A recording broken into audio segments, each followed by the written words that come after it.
Coucou tout le monde, j'espère que vous allez bien. Et il y a quelques jours, je suis tombé sur cette publication. Ta mère éblouissante, elle est sublime, vraiment magnifique. Et je m'attendais pas vraiment à ce type de réaction. Là, juste en dessous, Dany qui me dit bravo pour la mère éblouissante. Et Dany, c'est pas facile pour lui sortir un compliment. Mais là, la réaction qui m'a scotché, c'est celle de Catherine. Je viens de finir le pas à pas. Il faut que je te dise ce que j'ai ressenti. J'ai senti l'émotion et j'avais des larmes aux yeux.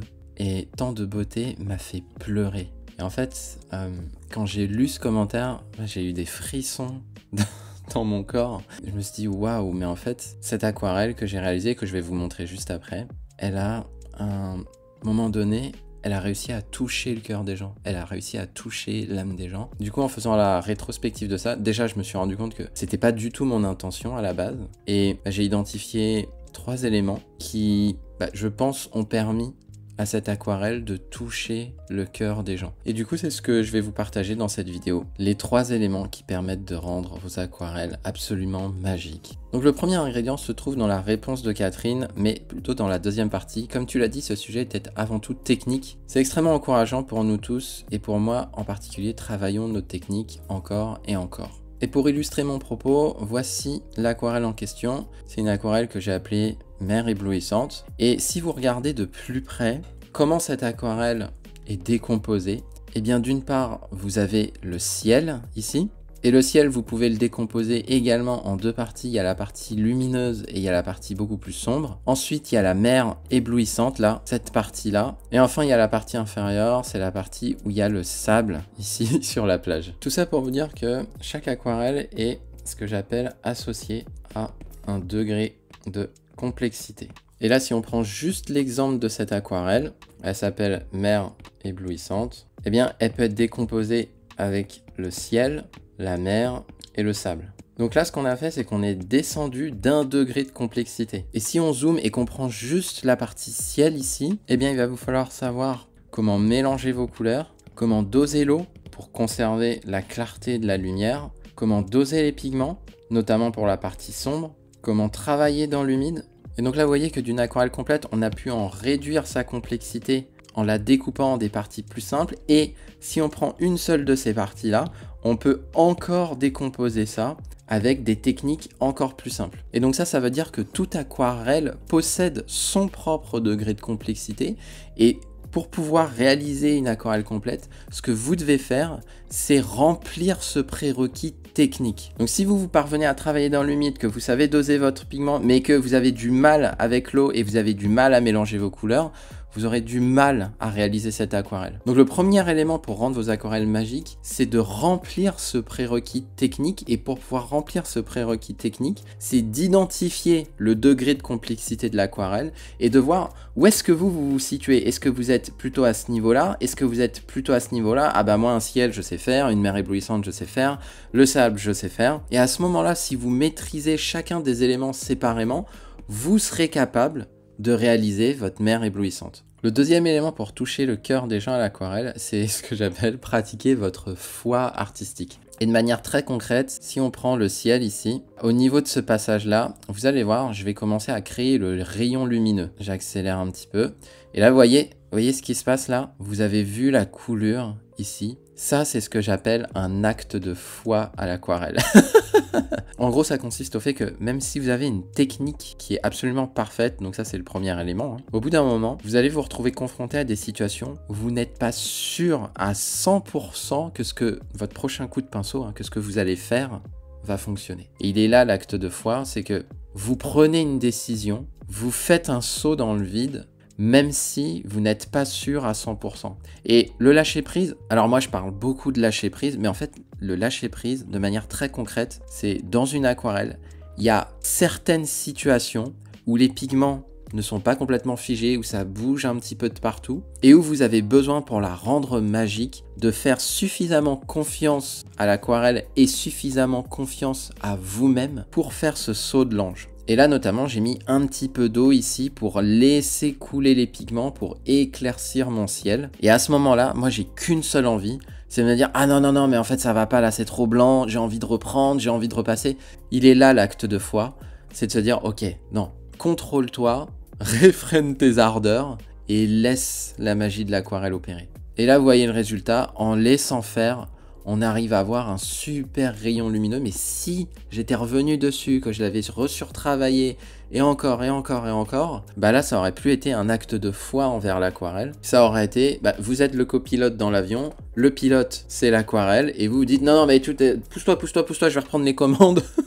Je reprends le volant, c'est moi qui contrôle tout, t'inquiète pas, ça va bien se passer. Mais pour éviter de faire ça, vous devez avoir un certain niveau de certitude. Le premier élément sur la technique ne vous amène pas à 100% sur le fait que vous allez réussir vos sauts de l'ange à tous les coups, mais ça vous amène, on va dire à peu près à 70-80%. Et en fait, comme dans la vie, vous n'avez pas tous les éléments systématiquement lorsque vous prenez une décision.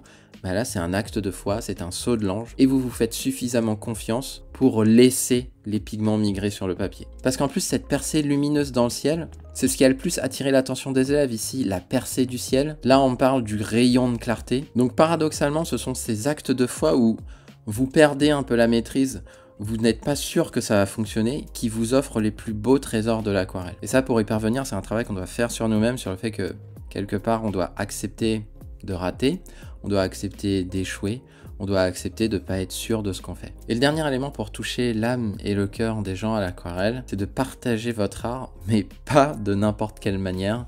Parce que le problème que je vois souvent, c'est le syndrome de ce que j'appelle l'artiste gâté. En gros, c'est un partage de l'art, mais dans une intention qui est claire, c'est de flatter l'ego de l'artiste. Les symptômes de ça en général, c'est lorsque on part dans des discours qui sont alambiqués au possible. Ça, c'est le genre de discours qui a tendance à me perdre. Moi, ce que j'aime bien faire, c'est, bon ben voilà, cette aquarelle, moi je la trouve bien. J'ai quand même tendance à en voir les défauts. Toutes les aquarelles que je fais, j'en vois les défauts. En gros, présenter son art comme si on le présentait à un ami, sans essayer de rendre les choses plus obscures et plus complexes qu'elles ne sont. Et il y a quelques semaines de ça, j'ai sorti une vidéo sur ma chaîne YouTube avec un avant-après incroyable de Florence. Et ce que Florence avait dit, c'est « Non mais moi en fait, je peins pas pour exposer, je peins pour moi-même. » Mais rien que cette vidéo où finalement vous avez été pas mal à l'avoir regardé et avoir regardé l'avant-après de Florence, j'ai eu des retours, parce qu'après j'ai pu discuter avec certains d'entre vous, j'ai eu des retours de dingue sur ce que Florence a fait. Donc Florence, si tu écoutes cette vidéo, sache qu'il y a beaucoup de personnes qui ont été sensibles à ton art. T'as touché le cœur des gens avec ton art. Et si j'avais pas partagé ton témoignage, personne n'aurait senti ce que tu étais capable d'offrir au monde. Donc oui, partagez votre art. Le mieux, c'est de le faire auprès d'une communauté qui partage les mêmes valeurs que vous. Donc, moi, ce que je supporte pas, c'est l'artiste gâté. Ça, pour moi, ça amène que des problèmes. Donc, essayez de trouver des pairs qui ne souffrent pas de ce syndrome-là et partagez-leur votre art et vous aurez alors des retours qui vont vous permettre de mettre plus d'objectivité dans vos aquarelles. Parce que moi, je vois tout le temps que les défauts. Quand j'ai diffusé ce pas à pas auprès des élèves, j'avais aucune idée de la réaction que ça allait avoir. En général, j'ai des commentaires du style « Ah, bah cette aquarelle est jolie, c'est super, etc. » Mais là, vraiment, je trouve qu'on est un cran au-dessus par rapport à ce que j'ai l'habitude d'expérimenter. Et ça, je m'y attendais pas du tout. Donc, partagez votre art parce que vous allez avoir un retour sur ce que vous réalisez. Et pour les personnes qui souffrent de l'artiste gâté, alors là, j'ai une solution qui est radicale. Et moi, je l'ai expérimenté il y a à peu près 1 an de ça. J'étais allé peindre près de chez moi en plein air et il y avait une dame, à un moment, elle a dit « Ah mais cette aquarelle, elle est moche. Ah mais c'est moche, c'est moche, c'est moche, c'est pas beau. » Donc si vous regardez ma chaîne YouTube, il y a une vidéo qui s'appelle « L'aquarelle pour cette dame vire au cauchemar ».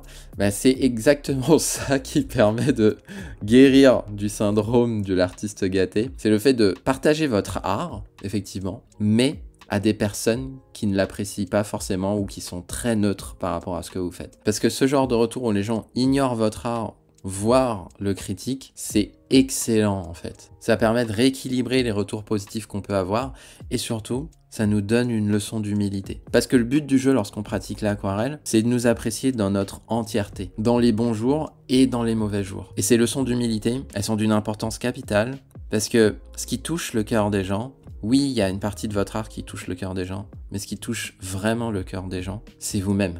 Et si vous me voyez comme un artiste gâté qui pense qu'à sa gueule et qui pense qu'à flatter son ego, il y a peu de chances, ou en tout cas, il y a moins de chances que ce que je réalise vous touche, parce que derrière, tout ce que vous réalisez, c'est associé à votre propre personne. En fait, ce que vous réalisez, c'est un miroir de vous-même. Et là, juste pour l'exemple, Catherine, elle a publié ça il y a 3 jours, donc elle a partagé son art, donc ça c'était le 3e ingrédient. Elle a réalisé cette aquarelle, moi quand je l'ai vue, ça m'a soufflé, je trouvais ça magnifique. Elle a rempli les prérequis techniques. Ça rappelle un peu le côté éblouissant de la mer. Ça rappelle un petit peu le ciel avec une partie foncée et une partie claire. Et comme on travaille dans l'humide et que les pigments fusent un petit peu dans tous les sens, il y a un acte de foi. Elle a fait le saut de l'ange à certains moments bien précis dans l'aquarelle qui lui a permis de créer tous ces éléments magiques de cette aquarelle. Et c'est ça qui m'a touché. Et donc si vous aussi vous souhaitez peindre des œuvres qui touchent le cœur des gens, ce que je vous invite à faire, c'est à cliquer sur le lien en description de cette vidéo. Vous arrivez alors sur cette page créée de sublimes aquarelles qui viennent de vous. C'est une vidéo de présentation où je vous explique comment je peux vous aider à créer des aquarelles qui touchent l'âme des gens. Vous mettez votre adresse email et vous accédez à la vidéo.